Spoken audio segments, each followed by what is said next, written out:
Hai Seekers, jangan berburu kehormatan. Ulangan pasal 8 ayat 14 mengatakan, jangan engkau tinggi hati, sehingga engkau melupakan Tuhan Allahmu. Seekers, ada cerita mengenai seorang kepala sekolah yang terkenal. Nama kepala sekolah itu ialah Kearns. Ia sangat rendah hati, sehingga ia tidak pernah mau menjadi orang pertama yang memasuki ruangan. Ia selalu berdiri di samping dan berkata kepada temannya, "Kamu duluan, aku mengikutimu." Pernah ia menjadi salah satu tamu kehormatan di beberapa acara di kota itu. Ketika ia melangkah ke panggung, para hadirin melihatnya dan mulai bertepuk tangan sekeras-kerasnya untuk dia. Namun, ketika mendengar mereka bertepuk tangan, ia berhenti melangkah dan mulai menarik orang di belakangnya untuk maju duluan. Ia menganggap tepuk tangan dan sorakan tadi lebih cocok untuk orang di belakangnya tersebut. Ia lalu berdiri di belakang orang itu dan ikut tepuk tangan.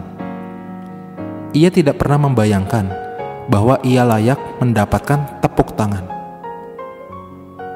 Kerendahan hatinya yang begitu tulus sangat mengesankan banyak orang dan bahkan menimbulkan rasa hormat yang lebih besar padanya. Seekers, itulah yang dimaksud Tuhan Yesus ketika ia berkata, sebab barang siapa meninggikan diri, ia akan direndahkan, dan barang siapa merendahkan diri, ia akan ditinggikan. Seekers, ketika aku bertindak seolah-olah aku adalah orang besar dan penting, maka itu bisa sangat memalukan, karena aku tidak sebesar dan sepenting apa yang aku pikirkan. Namun, kalau aku bisa rendah hati dan membiarkan orang lain mendapatkan sambutan tepuk tangan dan perhatian, maka mungkin orang akan sedikit lebih menghargai dan menghormati aku. Seorang pemburu memberitahu taktik berburu yang jitu.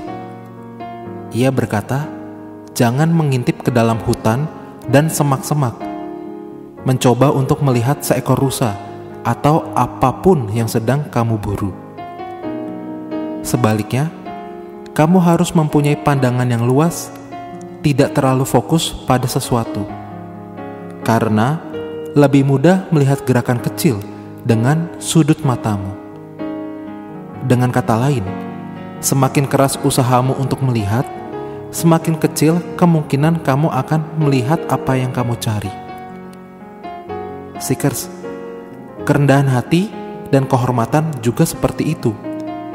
Bila kamu selalu berburu penghargaan atau penghormatan, lebih kecil kemungkinan kamu akan mendapatkannya. Namun, bila kamu tidak berburu hal-hal itu, suatu hari kelak, kamu akan heran kalau ternyata penghormatan itu yang akan datang mencari kamu.